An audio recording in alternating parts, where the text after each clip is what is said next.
Hello, good afternoon, and welcome to the Midday News. The news is live on Joy 99.7 in Accra and Love 99.5 in Kumasi. We're also live in all 16 regions of Ghana, including Radio Max, Takoradi, Buipe FM Buipe, and Dreams FM Bolgatanga. We're also live on X Spaces, Facebook live stream, and myjoyonline.com interactive app. The Midday News is sponsored by Petrosol, your clean fuel in full quantity. Petrosol, always a delightful experience. Also brought to you by Plus Ghana Limited, producers of quality PVC and HDPE pipes and water tank, the only water storage tank with a level indicator. Where Duraplus goes, water flows. This afternoon, brace for higher fuel prices as the National Petroleum Authority admits helplessness over rising global market prices and depreciation of the Ghana cedi. We got to 20 cedis per litre for diesel and petrol. Don't be surprised to see anything around 18 cedis per litre for diesel and petrol in the next 6 weeks. But questions have been raised about government's gold for oil deal as the Chamber of Bulk Oil Distributors say it may not do much to salvage the situation. We want to know what the Bank of Ghana government intend to do with regards to the gold for oil, to know how it intends to ramp up the other aspect of it, a private sector that is not necessarily benefiting from the same rate that bosses get. Meanwhile, more worrying is the move by transport operators to increase fares by 30%. Looking at how the situation is, we think that if we increase the fares by that margin, it will support us a little bit for us to keep on running our transport. Also, as President Akufo-Addo prepares to commission the renamed controversial Ameri plant in the Ashanti region, the man who facilitated its introduction in 2016 says he feels vindicated despite facing prosecution attempts. Remember, there was a whole lot of investigation after we lost power. National Security named it all investigated. If they had found anything untoward, they would have taken us to court. We're live in Kumasi, where the energy minister says the relocation of the plant to the enclave will lead to rapid industrial growth. Very soon, there's so much power to help industrialization in Ashanti and beyond. When you go into the history of Ghana, Ashanti for years was the hub of industrialization in a country called Ghana. The Asantehene Otumfuo said to the second has some concerns too. Electricity company is in a situation where we don't know, but that also must be divested and give it to private sector. So why are we still holding it when we don't have the money? We have details of that. Also, life is unbearable. We are forced to do anything to survive. That's the cry of hundreds of unemployed environmental health graduates as they demonstrated in Tamale to register their frustration after 3 years of joblessness. After acquiring all this knowledge, so much money was spent. Some had to toil during vacation, being unemployed. After a year, you become a burden. So you have to go out and then do things which you thought you wouldn't have done. That's why you went to school. Court of Arbitration for Sport has set next month for when it will rule on George Afriyie's disqualification to contest in last year's GFA presidential elections. Also, the movement against corruption calls for the conversion of the microfinance and small loan center into a remote lending facility over growing reports of financial malfeasance. Government ought not to be in the business of direct lending of funds to persons. If at all, maybe Maslock ought to be converted into an organ that on-lends to other private sector entities. These are more coming up shortly with me, Maame, Nyamekye, Thompson. Please stay with us.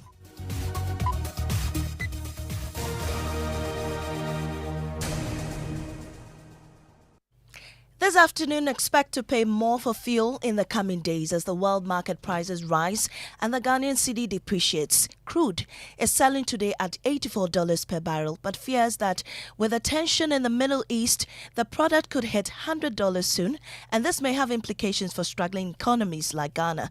The Institute for Economic Energy Security predicts pump prices could also hit 18 cedis for diesel and petrol in the next few weeks. Here's the executive director of the think tank, Nana Moisi VII. What we see from our index is that within the next 6 weeks, price of international price will go up. And so we'll be hit domestically by the same, rise or similar of prices. We also know that the cedi is not performing well against the dollar, the importing currency. That forex exposure will also hit us domestically. We know that one as well. We also know very well that government may not be willing to reduce taxes and levies on fuel, and so we are not expecting any reduction in the coming 6 weeks. And so we can project that prices of gasoline, LPG, and gas oil and the other derivatives may not drop in the next 6 weeks. That 6 weeks, that we can tell. The other thing we see is that it might potentially rather increase. We got to 20 cedis per liter for diesel and petrol. Don't be surprised to see anything around 18 cedis per liter for diesel and petrol in the next 6 weeks. And you had Executive Secretary of ISEC, Nana Moisi VII. But in the midst of this are questions about government's goal for oil deal. The Chief Executive Officer of the Chamber of Bulk Oil Distributors, Dr. Patrick Ofori, says not much can be done. And I'm saying that the program is still ongoing. So nothing has changed. And that prices of petroleum products are going up. You talk about the international prices going up. And I'm saying that whereas good for oil is an internal mechanism that you want to use to control that, you still do not control the external factors as to how international prices of petroleum products are going. That is not within our remit as a country to be able to control that.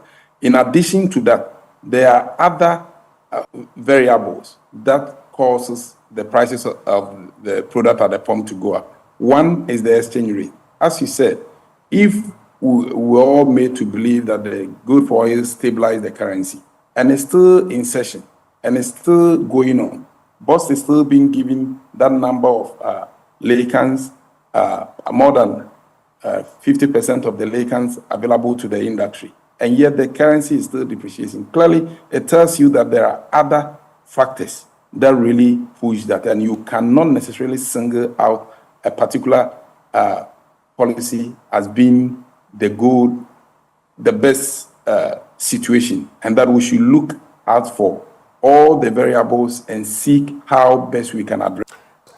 What pricing challenges have you faced within this window in terms of procuring the petroleum needed for your business? What challenges have you faced in terms of pricing? But as it stands now, we are not, the numbers that we are seeing does not necessarily augur well for business.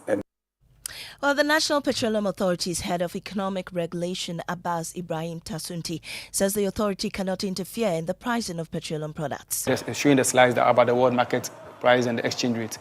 In a deregulated market, MPA does not regulate the prices. We don't tell the marketers that set your price as so and so. It's influenced by these key factors: the world market price, the exchange rate, and then their margins that they set. Taxes are also part of the price. They know very well that taxes on petrol have not been increased, but petrol prices are going up because of the world market price. Now, what are we doing? You remember that the world, we have a lot of geopolitical issues happening now. Once these things are happening, they will affect our price here in Ghana. MPA, for example, does not control the taxes. So I heard him talk about the taxes. The taxes, once they are passed by Parliament, the price builder formula has to reflect them. Well, today the transport unions are engaging the Transport Ministry on proposals to increase fares following recent adjustment in fuel prices. Deputy Relations Officer with the GPRTU, Samuel Amwa, is proposing a 30% increment. In January, the leadership came up with an increment of 20%, of which the ministry also came out that we did not use the right procedure to increase the fares, and so therefore we should come, of which we put everything on paper, and that 20% negotiation started way back from January. Even by then, where the fuel price wasn't up to where it is now, the 20% that we came up with, we considered the cost of spare parts, the cost of lubricant, and that of the taxes, insurance and DVLA taxes. Samuel Amwa is Deputy Public Relations Officer with the GPRTU, but the Relations Officer with the Concerned Drivers Association, David Agbonda, says his side will settle for a 20% increment.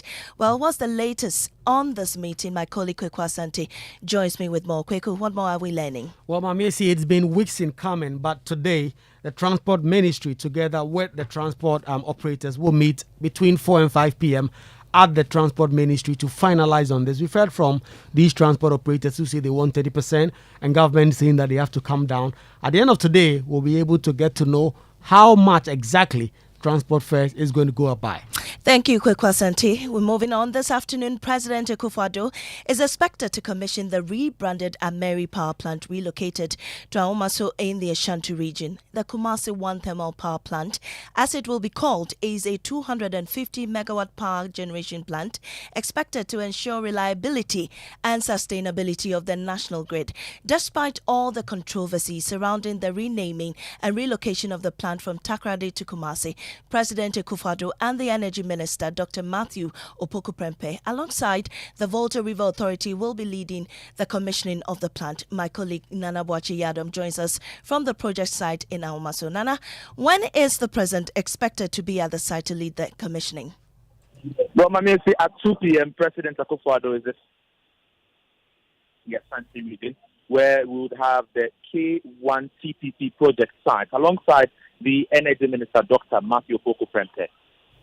Indeed, the Energy Minister is also talking about what this will do for the local economy. Tell us more. Well, the Energy Minister has been touting the achievements of government when it comes to the energy sector. Well, he says that moving the plant from Takoradi to Kumasi is going to boost the country's economy and also help in industrialization. He says that from Takoradi to Kumasi, a lot of people are going to get employment, and also a lot of plants will be reintroduced into the Ashanti region to help ensure that the economy thrives and also to boost the electricity supply. AXA Power and AXA Energy is going to build a huge plant also to create power in Kumasi. VRA itself has started. In fact, it has other plants it's going to bring to Kumasi. And also Senate is also bringing plants. I know they've bought a plant to also come and locate in Kumasi. Very soon, there's so much power to help industrialization in Ashanti and beyond. When you go into the history of Ghana, Ashanti for years was the hub of industrialization in the country called Ghana. And surely, under the Nana Osei Tutu II, Ashanti will come back as the industrial hub of this country. Well, Nana, the Asantehene has also been sharing some concerns. Well, the Asantehene has been hitting hard on government for shifting its attention from policies to industrialization. What the Asantehene says that just like other countries, Ghana can also move into policies rather than industrialization, especially on behalf of government. So for the Asantehene, it is time for Ghana to move on, especially government, move out of industrialization or setting up companies, but rather focus on policies.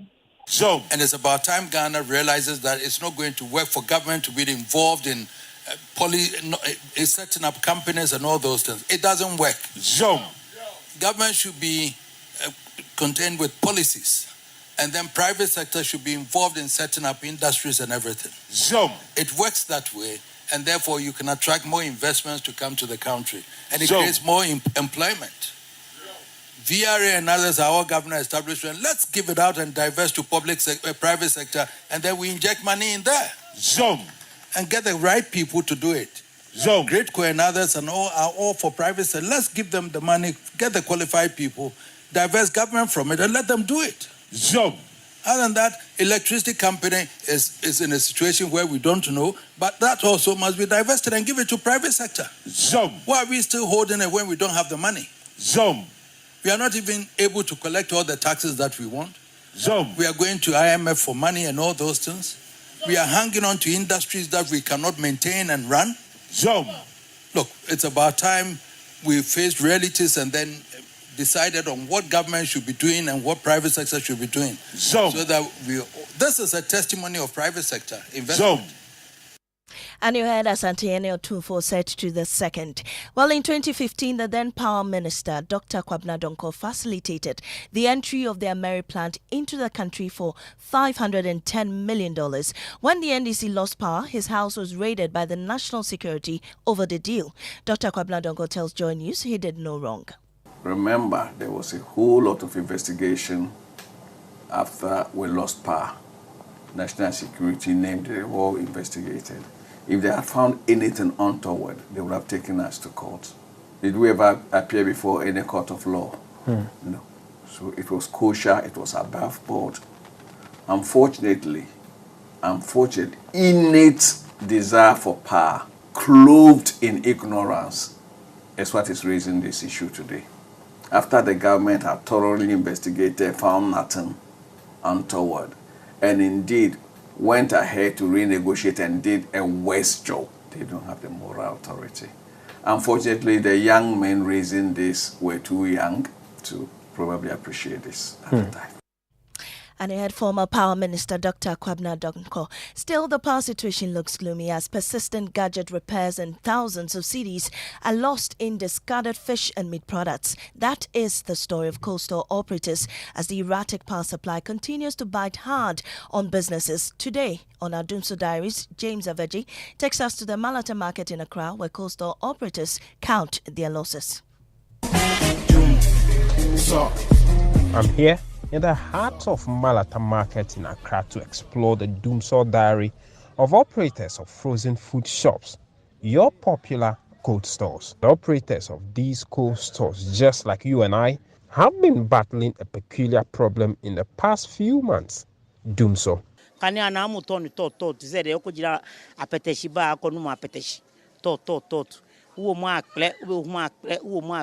Chocho, one of the owners of the cold stores here, tells me on several occasions he has had to dispose of some products which went bad because of the unstable power supply.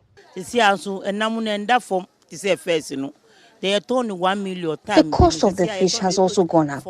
The ones we used to buy for 100 cedis now sells for between 400 to 600 cedis. The moment the fish becomes tender, no one wants to buy them. We are usually left with no option than to dispose of the cold foods that have gone bad. We are pleading with government to resolve the power crisis. Another trader, Aja, says 3 weeks ago, when the Doomsaw became intense, tens of cartons of fish and meat products in his cold room went bad, running into loss of thousands of cedis. The last time I threw about 10 boxes away. James Kwesi Aveji on today's episode of Doomsaw Diaries for Joy News. Still on power issues, traders at the Kejeton market are demanding individual meter installations for the smooth running of their activities and also end the annual disconnection due to the non-payment of bills. The market was plunged into darkness for more than 3 days after the ECG disconnected power over a 7 million cedi debt. The market is currently running on a generator set. President of the Federation of Kumasi Traders, Nana Kwesi Prempeh, says many traders are regretting plying their wares at the market due to the outages. People are suffering. A lot of the traders, some are even giving up why they even came to the market to rent shops because it was anticipated that the new KJTR market was a new modern facility, unlike the old central market. So we thought that we were going to have everything smoothly, things were going to run perfectly. But unfortunately, when it comes to this electricity system in the market, it is causing a lot of disturbances in the market because before you could say, Jack, within every 3 to 4 months, ECG disconnect power. All because, if for nothing at all, they are using the genset to eliminate the market. No one gets power. So the lights that they give currently through the genset is for the common areas. Because of the bulk meter and looking at the nature and the kind of business we do there, give each shop a meter. Away from power issues, let's head now to the northern region. Life is unbearable. We're forced to do anything to survive. That is the cry of hundreds of unemployed environmental health officers and assistants who took to the streets of the regional capital, Tamale, to register their frustration over their joblessness 3 years after leaving school. The group, with over 1,000 membership, is made up of the 2021, 2022 and 2023 graduates of the 3 schools of hygiene across the country. The group says all efforts to get the Ministry of Sanitation to get financial clearance from the Ministry of Finance for its membership has not been successful. Acting president of the association, Elvis Ayaka, says they are now a burden to their families. We are environmental health trained personnel from 3 schools of hygiene, namely the Accra School of Hygiene, Gold School of Hygiene, and then Tamale School of Hygiene. We are graduates from Ministry of Health and the Ministry of Sanitation accredited institution. We went through training and completed. We were promised during school time that once we are completed, we will be getting our postings. Unfortunately, we completed 2021 and 2022, 2023. We've been in the house and no information has come as to why we've not been posted. So after acquiring all this knowledge, so much money was spent. Some had to toil during vacation. Parents had to cough in money, handout fees and hotel up and downs, traveling, acquiring that knowledge and coming back home, being unemployed. After a year, you become a burden. So you have to go out and then do things which you thought you wouldn't have done. Now, the Citizens Movement Against Corruption is recommending the conversion of the Microfinance and Small Loan Center into a remote lending facility. Maslock was originally set up to provide micro and small loans for startups and small businesses with fast, easy and accessible microcredit and small loans to grow and expand their businesses as well as to enhance job and wealth creation. But the state agency has come under intense criticism over the increase in cases of financial malfeasance. Just yesterday, ex-Maslock CEO Sedina Tamaklo was jailed 10 years for causing financial loss to the state, raising further concerns about the integrity of Maslock. Co-chair for the Citizens Movement Against Corruption is Edem Senanu. If you allow yourself to be influenced by any party or group, you're going to end up with a situation where things run out of hand. So probably the immediate thing is this should not be about political appointments. What kind of system can we develop that allows the screening and selection of individuals who have competencies and experiences and are independent, so to speak, of political parties in power? But ultimately, I think that government ought not to be in the business of direct lending of funds to persons. If at all, maybe Maslock ought to be converted into an organ that on-lends to other private sector entities that have a proven track record and expertise in doing this professionally with a good historical record of making profits over time. You're still listening to the Midday News. We'll take a break. When we return, we have sports, and later, has the free senior high school policy indeed benefited more than 5 million students as claimed by both the education minister and the president? 5.10 million children having so far benefited from this SHS policy since it was instituted in September 2017. We have more details as the Joy News Independent checks of the free senior high school data shows contradictions.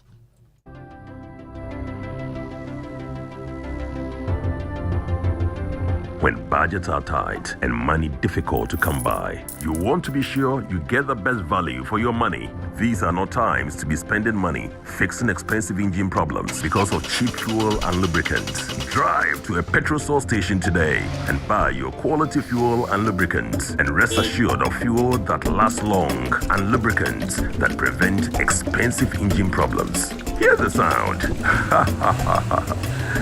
Petrosol, clean fuel in full quantity.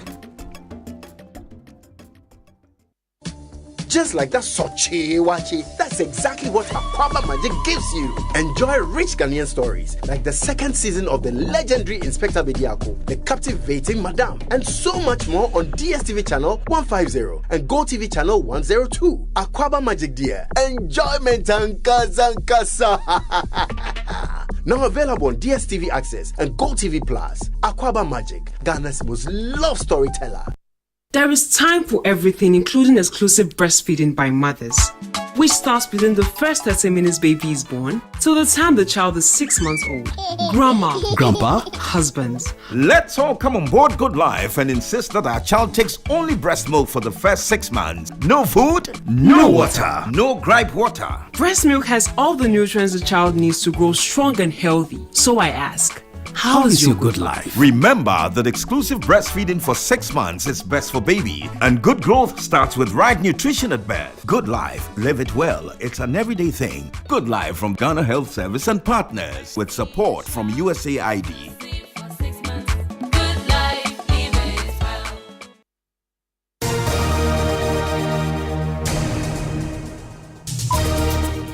Welcome back. Mubarak is here with sports. Yes, and the Court of Arbitration for Sport has confirmed to Joy Sports that the much-awaited verdict regarding George Afriyie's disqualification from the 2023 GFA presidential elections will be announced in May. This decision could either maintain Keto Kreku as president or necessitate the holding of a new election. Muftar Nabila Abdullahi has more. Joy Sports understands that the communication is expected on May 13 when it will be awarding its decision on the matter involving George Afriyie and the Ghana Football Association. Mr. Afriyie was disqualified from the GFA presidential election in September 2023 after the Elections Committee cited his failure to meet the requirements to be eligible to contest for the position of president of the football governing body. He decided to go to the Court of Arbitration for Sport seeking some reliefs, and one of such reliefs was that the Court of Arbitration for Sport should declare the GFA elections null and void and order the Ghana Football Association to organize the elections again. Should it happen that the George Afriyie wins the current matter at the Court of Arbitration for Sport, the Ghana Football Association would have to go through another election process where he will be eligible to contest. However, should it happen that he loses, Keto Kreku will continue as president of the Ghana Football Association. That's my colleague Muftar Nabila Abdullahi with that report. Thank you, Mubarak. Now, the Free Senior High School Initiative stands as a prominent political campaign commitment in Ghana's Fourth Republic, ranking at the forefront of the Akufo-Addo administration flagship programs. Moving forward to 2024, both President Akufo-Addo and Education Minister Yao-Sei Duchum have claimed that the total number of beneficiaries has surpassed 5 million. But how accurate is this figure? Joy News' research desk has more in the following report. During the launch of the Smart School project on March 25th, the president, when he mounted the stage to speak, reiterated the total number of beneficiaries under the Free Senior High School program. 5.10 million children having so far benefited from this SHS policy since it was instituted in September 2017. On the same podium, the president and his education minister could not sing from the same hymn book as they gave varying accounts of the total number of beneficiaries under the program. Today, some 5.7 million children who are our own children, brothers and sisters, have benefited from the program. The difference in numbers has raised suspicion regarding the actual total number of beneficiaries under the Free Senior High School program, adding to the existing confusion surrounding the reported figure of 5 million beneficiaries. Let's approach this analysis by focusing on one of President Akufo-Addo's statements regarding the program. Some 503,000 children enter senior high school this year, the highest ever enrollment of children into senior high school in a single year in our history. This raises significant question. If the current enrollment of 503,000 is indeed the highest in Ghana's history, then how is it possible for over 5 million children to have benefited from the program in just 6 academic years? Unless the government is using a different methodology, it is difficult to understand how the total beneficiaries in 6 years could surpass 5 million when the highest enrollment in the period under review does not even reach 600,000. Even if the highest enrollment of 503,000 was recorded in all 6 academic years, the total number of children covered by the Free Senior High School program will not exceed 3.1 million. How did the government arrive at the 5.3 million or 5.7 million total beneficiary statistics? Could it be that each child was counted multiple times for each year spent under the program? Isaac Ofieje is with our research desk. Now, prostate cancer is a common type of cancer in males, but it is highly treatable in the early stages. That is according to urologist Dr. Mary Monibote. Now, speaking on Ultimate Health Show with Notedria, she urged men 40 years and above to regularly check for signs. Most often than not is silent, like you said.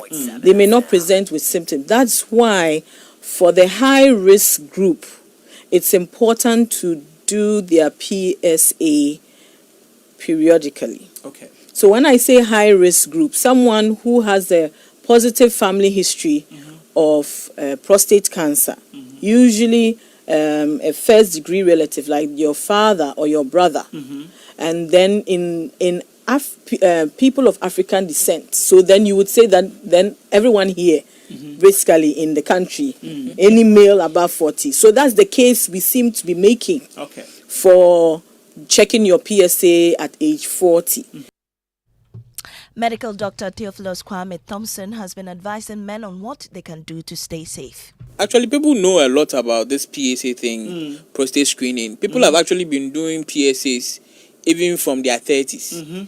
They have been checking and then they bring their results. Oh, it's fine. I'll check in the next year or 2 years. But knowing what exactly it means and it must be interpreted. It must be interpreted within its proper context. Yes, and sometimes we have other things like if you come with me, Dr. Botesh, you talk about PSA velocity. And so the men out there, go do your checks. And that brings us to Max and Jackie. Yeah. Welcome. Max, have you done your prostate examination yet? Yeah, I do that regularly. Oh, okay. That's good. Yeah. Anyway, you're safe. trending? Yeah, but okay, Chroma S is trending. Yeah. Closely connected to that, Islegon is also trending. Yeah. Now let me ask you, Mami, how much would you pay for a bottle of ice kinky? I don't know. What about you, Jackie? Well, I think 15 Ghana cedis to 20, Wow. 25 Ghana cedis. Well, that's the price now. Wow. Islegon is trending because Twitteratists are angry that an eatery at Islegon is selling a bowl of ice kinky for 100 cedis. Are you kidding? Yeah, me? 100 Ghana cedis. And No, the it's a joke, right? It's not a joke. They are really angry. Now, some comments. This one here from Kwamena. He says, these guys are also selling Kusia Nimeko for 50 cedis. Hey. Yoko, CID, and the OSP should pick them up for some questioning. And then Derek says, Doc, no sugar na 100 Ghana. Why do they get the ingredients? Well, interesting. Well, Mami, I see, BMPS show on Joy Prime starts airing tomorrow, season 5, which is the bald, muscled, potbelly, and skinny. It starts tomorrow. You can't wait. Exciting. Yeah. Thank you, guys. And that's how we end the Midday Bulletin here on Joy 99.7 FM. Up next is Living Word with Pastor